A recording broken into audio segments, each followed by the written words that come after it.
I'm Liz Whiteacre, and we're going to talk about multimodal writing and why it's part of your future.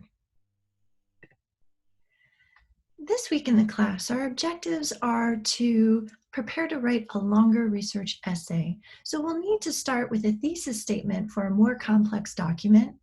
We'll look at how we can apply the CEW method in order to organize our discussion for our readers, and how we can make decisions about the way we present evidence in our papers and other documents to engage readers in a variety of different ways. So, complex thesis statements. We all have come to the course with a good idea of how to write a thesis statement. And a lot of our practice has been with shorter essays, like the 5-paragraph. That is a famous one, and that will serve you well throughout your college experience, especially in examinations where you're writing a short essay, or other moments where you are being asked to express quick argument, opinion, illustrate something. So typically in a 5-paragraph essay, we start with our introductory paragraph where we present a thesis statement or the goal for the conversation. Then we have 3 different examples that support that point, illustrate what it is we're talking about. And then we have a conclusion that suggests the significance of our conversation. And in a thesis like that, we've often been told that we can organize our message to our readers. For example, in this essay, I plan to discuss A, B, and C. So we're identifying those 3 supporting ideas of our thesis when we say, hey, this is what we're going to talk about. So for example, in order to help elementary students, I plan to become a mentor, volunteer my time as a tutor, and join College Mentors for Kids. I can imagine if this were a 5-paragraph essay that I would introduce to my readers why I want to help in elementary students. I would present this thesis statement perhaps, and then I'd have a paragraph that would explain how I plan to mentor students, how I plan to volunteer my time, and how I plan to join College Mentors for Kids. As I'm presenting those ideas, I'm explaining why, right? That's going to help the elementary students. And in my conclusion, I'd be sharing the significance of that. How do I feel that these actions are going to ultimately help the student population that I am targeting, and maybe what I will also get out of that time that I'm spending, how it might enhance my life too. When you're suddenly looking at a much longer essay instead of a 5-paragraph essay that's three pages long, you might be looking at a 10-page, 15-page, 20-page essay where trying to list in that thesis statement maybe 7 supporting topics starts to become a little cumbersome, and it can almost trap you in a little bit to allowing the conversation to develop in interesting ways. So a different approach you can take is more of an umbrella thesis. For example, in this essay, I plan to discuss X. Okay? And then that way, all of the supporting paragraphs that you're developing as maybe you're brainstorming, outlining, free writing are going to connect back to that discussion, but you're not giving a preview in the thesis statement of the very specific supporting elements in the essay. This allows, again, for flexibility, and you can come up with as many different supporting ideas or supporting paragraphs that make sense for the discussion that you're having in that longer amount of time. For example, if I'm going with the same topic for my altruistic action essay of assisting elementary students by becoming a mentor and volunteering and tutoring, I could just straight up say, I plan to volunteer with UND's College Mentors for Kids, so I may help elementary students. And then my paper is about my plan to volunteer and all of the different things I will do with that organization, and why all of those different things I'm going to do will help elementary students. And I'll share my journey to that decision, and ideally that action that I plan to take. So you can think about being a little bit more flexible in your thesis statement by going with larger idea that can hold more supporting ideas underneath it. So the umbrella. So a visual for you to remember that. Once you know what it is you want to talk about, right? You have the direction, the main message, the moral, the life lesson, the thesis statement of what it is you want to communicate. You can use the CEW, or Claims, Evidence, and Warrants method for organization. I enjoy this method personally and use it throughout my professional and personal writing, and it's something that I've talked with composition students about for many years because it helps me think about structure in a little bit more fluid way rather than having a prescriptive recipe that I have to use, right? When I'm thinking about my outline, topic, sentence followed by this, by this, by this. Sometimes what I want to talk about, I need to take a little bit more time with this and then move to that. So it allows for transitions. And the most important thing about it is it makes sure that everything we're putting in our papers, in our messages, our emails, our reports, all have a purpose for being there. That everything we're sharing with our audience, make sure to have a connection to the overall message that we're sending.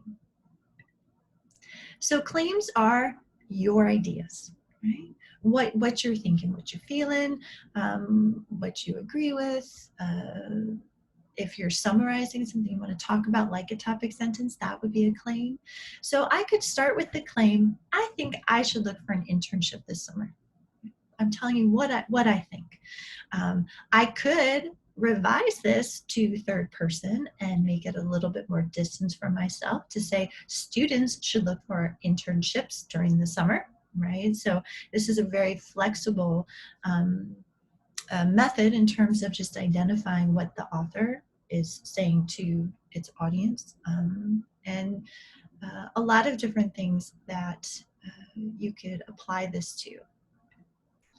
Evidence then becomes anything that supports and illustrates your ideas. It could be other people's claims.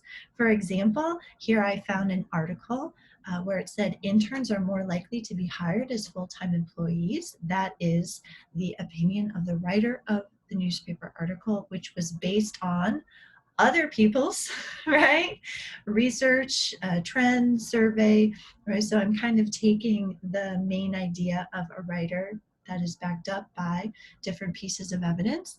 And then I also can pull from personal experience. Hey, my brother had an internship that turned into his first job after graduation. So not only am I seeing experts in the field giving this advice, I am seeing research supporting it, but I'm also seeing it personally happen with people that I know, respect, and trust. So evidence can work in a lot of different ways. But again, the most important thing is you're putting it in there to support and or illustrate something that you're saying. Warrants. You can think of warrants as that, right? You hear that knock on the door and it's the cops and they have a warrant, right, to search your place, to arrest you. It's that document that explains why legally they are now in your life.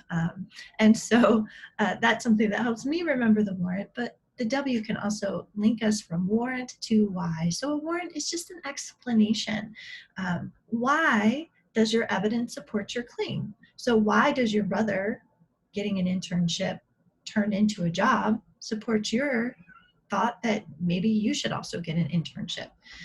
Or why does this evidence that shows the percentage of students who translate that internship into their first full-time job, why does that make you think that you should do that? And a warrant can also be a little bit larger than just a quote or a summary, right? An observation linking to a very specific claim. But you can also think about your supporting paragraph that you're developing for your thesis as you're kind of providing, here's a really great reason why I think what I think. You can connect that idea directly back to your thesis and also just share the significance of your discussion. I always like in conclusions I write to make sure that I'm not just saying, hey, this is what I said, but I look at that conclusion as a big warrant. We've had this discussion and this is why right? You should respond in this way, or this is why more research needs to be done, or this is why I'm going to take this action. So let's take a look at those different examples. Here I have color coded them. And so I'm going to read through and then talk about the relationship between these different ideas I'm presenting in my paragraph. So I'm starting with my claim. I'm going to look for an internship this summer. My brother's internship turned into his first job after graduation, so I think getting serious about my opportunities now is a good idea. Benjamin Steele reported that, quote, interns are more likely to be hired as full-time employees, end quote. The university has resources to help students get internships and prepare for careers, and an internship in the field I want to go into seems better than my old job making minimum wage stocking at the hardware store. I can use what I learned there on my resume and see if marketing is what I want to do. If not, I can always try a different type of internship next summer. So here I have a discussion, right? This is a little bit more conversational. I'm asking for a personal narrative in your research project. So we could certainly turn this into third person in a different type of rhetorical situation where you need to be a little bit more formal and a little bit more distance from your text. For example, students should look for an internship, right? Siblings, right? So there are lots of different ways to go about it. But what's important is I'm grounding this paragraph in letting you know what I want to talk about. I'm going to look for an internship this summer. And you might say, well, why? Why would you want to do that, Professor Whiteacre? Well, here's one reason, right? My brother's internship, so it's a good idea. Why not learn from his successes? So I have my evidence supporting my claim, and then I have my warrant, right? Why does seeing my brother be successful like this make me want to do it too? So I'm using that explanation there as labeled in green. And then I'm moving to another piece of evidence. So not only did it work out for my brother, but generally people are seeing a trend where interns are more likely to be hired as full-time employees. So I'm sharing in this sentence the reporter who published this article. I have a hyperlink to it. This is how I would be citing perhaps in a personal blog. If I am doing this for a multimodal research paper, I can certainly leave my hyperlinks in there. I have the keyword. If I'm doing MLA or a different type of academic citation, Steele, that would be the very first meaningful word on my works cited page. And this is a web article, so there is no page number that I need to include. So I have a piece of evidence where I'm pulling in a quote from an outside source. And I also wanted to share an observation there that the university I'm going to has resources to help students get internship and prepare for careers. So not only are experts saying it's more likely, but I have something to help me out. And then my why becomes, if I'm doing this now and I'm picking something in my field and I'm building upon the jobs I've already had, why not? So I have that explanation there of why I would prefer to experience something that I might, do in the future as a career rather than staying with a safe choice with a group of people I know I like. I've been working there for a long time. I might have seniority. So it's hard to leave the comfort of a job, especially when you're good at it and you know what to expect, to do something a little bit unknown. But we can build on that opportunity, and you have great references and such. And then I'm ending on a claim as well. If not, I can always try, right? If marketing is like, no, this is not for me, this is not what I thought it was, then I can have a different experience because I'm getting started early in my college career. So here, if you notice, in our textbook, it talked about a balance between outside sources and the writer themselves. And if you look here at the blue, right, my evidence that's coming in is less than what I'm saying I think about it. So the yellow and the green there, my claims and warrants are coming from me.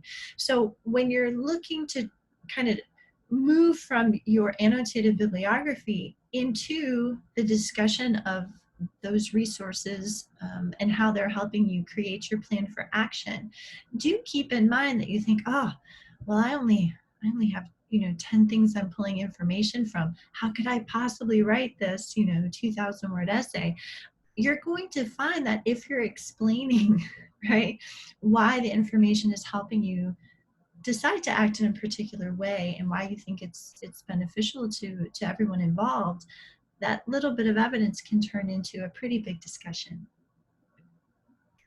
Here's an example from a past student paper where I have gone in and highlighted the writer's claims and evidence and warrants, transitions. So here I've noticed that there's still that balance.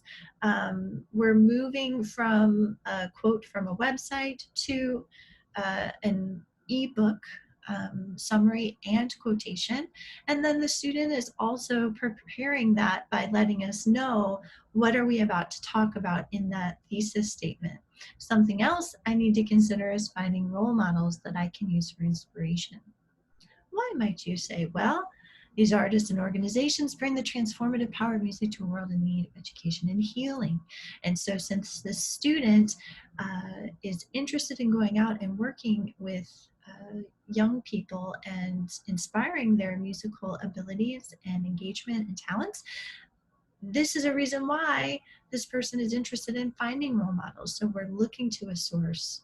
These people are a perfect example of what I want to do and how I would like to go about it. So again, connecting, why am I telling you this quote from eight nonprofits changing the world? Well, because I'm observing that this is directly connected to me. And then an explanation, something I would also need to incorporate might be an internship with a nonprofit, right? And then why is that? So then we're turning to expert in the field, Tracy Daniels, and he's explaining why that's worth. And then we're ending on that explanation. These are all things that are reachable goals, right? And if I take this path, it's going to set me up for greater success. So that would be a reason why I'd want to do this.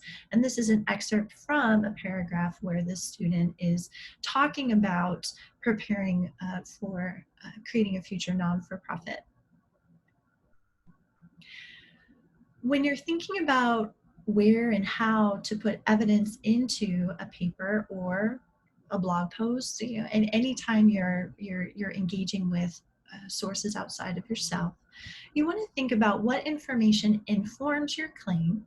So when we're thinking about an altruistic action, what information from the sources helped you figure out what to do, right? I want to take these steps because, right, these experts said this, and this data shows this, and these people I talked to had these types of personal experiences. So that would be information that would be very helpful. And then sometimes you want to provide information that illustrates what you're going to do. For example, you might say, I need to work with a nonprofit, right? And we could point to Daniel's advice from the last example, where you are thinking about, the percentage of people who have mentors or internships at nonprofits who go on to work for that, right? So there might be some data that supports that, right? Kind of quantitative or qualitative relatively agreed upon information in the field, that primary research. And then you might need to kind of explain what you mean. So you might say, for example, I know this person who had this experience. So that might be coming from a personal interview. And that is kind of showing the reader what you mean. Here's my idea, hypothetically, if it worked out the way I hoped it would work out. Another type of illustration can be a scenario, right? You're using illustrations when you're providing information to people on step by step, right? This is how you do this, right? First you turn it on, then you do it. You might be doing that in writing you're doing for chemistry or mathematics, where you are describing the results, right? When I completed my experiment, this is what I was seeing, this is what was happening. And you can inform and illustrate your claims, your ideas in a lot of different ways. So we are going back to our understanding of where information is coming from. So we have that primary research, people going out and doing the thing. We have the secondary research where people are analyzing those things, arguing about those things, putting those things into different contexts.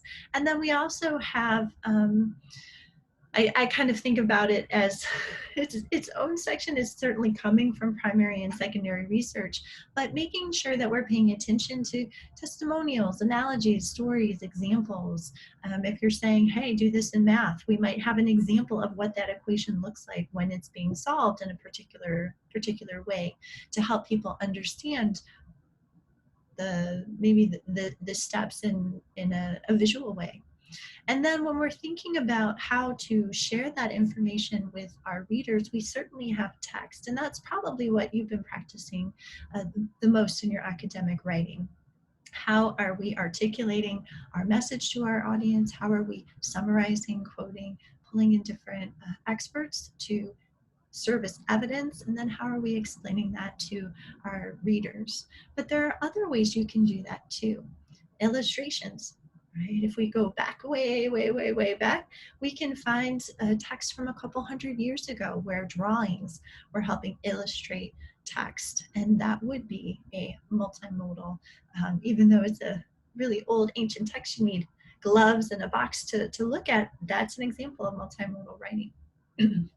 We also can pull in graphics. And by that, we might mean photographs, but also charts, graphs, right? All of those things that help us see what it is we're talking about. We can pull in audio. We have a wealth of podcasts and other clips of people giving speeches where you can hear the person saying that then what the author is talking about in their work.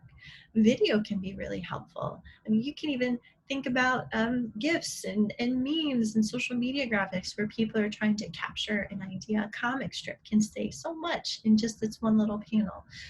So all of those different ways of presenting information, as long as it is supporting the message that you're sending to your audience, those are all different ways to engage. And depending on your rhetorical situation, who you're trying to talk to and what message you're trying to send to them, being flexible and realizing you have all of these different tools in your toolbox can make sure that you're able to pivot quickly and think about, oh, well, this would be good for this audience, and this same message, but this would be a better choice for this audience in this different situation. Why do we want to be flexible? So far this term, we've had academic text assignments, right? You did your responsible researcher essay, your proposal, your annotated bibliography, and we've also been experimenting with a different type of rhetorical situation where you have still been incorporating research, but you've been thinking about how are you presenting that digitally through a blog and incorporating different graphics while you are writing those short articles for your audience. So now that's coming together with this final research paper where it is multimodal, so more than just text. So as you are writing your altruistic plan of action and you're explaining what you're going to do and why to your readers, you're thinking about incorporating not just text, but other elements of design. And it could be a variety of different things. The rhetorical situation is going to affect what you do, right? You as a communicator are going to have to send messages to a variety of audiences a lot of different ways in the future. You will need to write your 20-page paper perhaps for your capstone class, but you're also going to perhaps have to create some tweets that help market something that you want to be a part of. So there's a balance between those different things. And so thinking about what's going to engage your audience and what their attention span is important.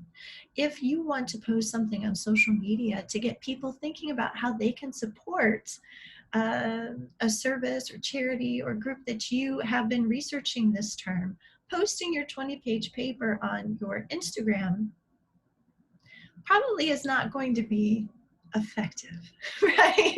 Distilling that information into maybe a picture of you doing service and you have a caption that says, hey, come join me at, and a little information about the place. Or maybe you have a photo of you doing service at a place and you have like, this was so meaningful because of this, right? Come join me. That might be more effective in that particular media platform where people are really looking at graphics and very short captions. You could reach a lot of people and get them thinking about and talking to you about the service that you're doing, versus if you just posted a PDF of your paper that they might not read on that particular platform.